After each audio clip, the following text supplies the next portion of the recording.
Kairete. My name is Darius, and this is the world that was. Today, I'll be going back to the Hellenistic period, to the Hasmonean dynasty of Judea.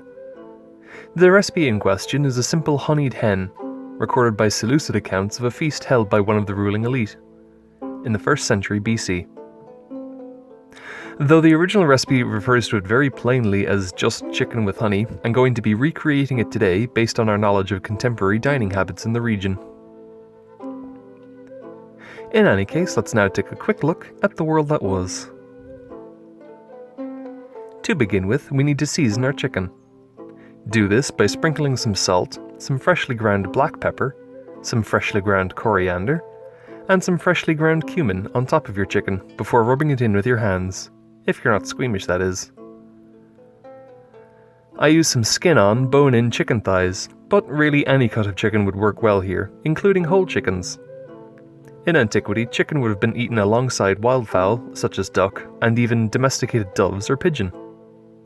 Any of these birds would work very well here. However, chicken would be the easiest meat to deal with today. When it's been seasoned, leave your chicken aside for a second while you go make the sauce. In antiquity, mustard seeds and vinegar would have been the base of several sauces or condiments.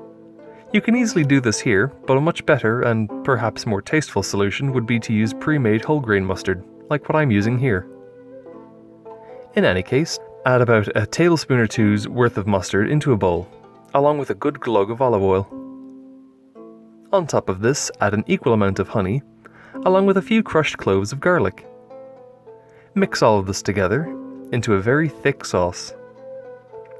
If you want, you can thicken this over a medium heat for a few minutes until it's just about bubbling. I didn't do this, but it turned out just as well.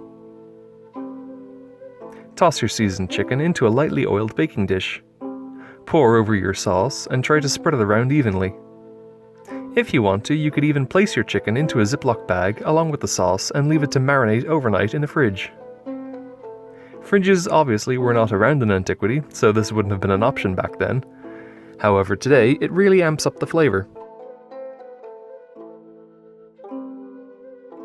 Either way, place your prepared chicken into an oven preheated to 200 degrees Celsius or 400 degrees Fahrenheit and let it all bake away for about 40 minutes, flipping them over halfway through so they cook evenly.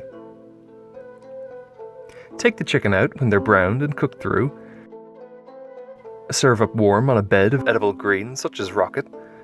Sprinkle with a few toasted sesame seeds and dig in. The finished dish is super succulent and very flavorful. The spices were very floral and nutty, which were really improved by the time spent baking. Please note that in the video I only used about half as much seasonings as I actually said in the voiceover, so in this case do as I say and not as I do. The mustard and honey mix caramelized at the very bottom of the baking dish, which turned out to be a very delicious bit of sweet heat whenever you served it up, with each bite of the mustard seeds releasing a little burst of heat. The meat itself was extraordinarily tender, with the skin on top crisping up significantly during the cooking process. In antiquity, it's unknown if birds were divided up into legs, wings, thighs, etc. before or after cooking, though it's likely that they may have been prepared both as a whole roasted chicken, which was then divided up at a table, as well as pre-cut into more easy-to-manage pieces like I did here. Honestly, it was probably a matter of personal preference, like today. The Hasmoneans themselves were a ruling dynasty in the 1st and 2nd century BC, and they were a client kingdom of Seleucid Persia.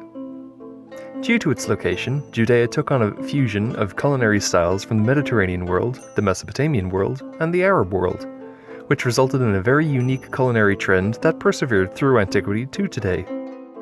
In any case, if you liked what you saw, please consider leaving a like on this video, or possibly even subscribing to my channel for some more ancient recipes.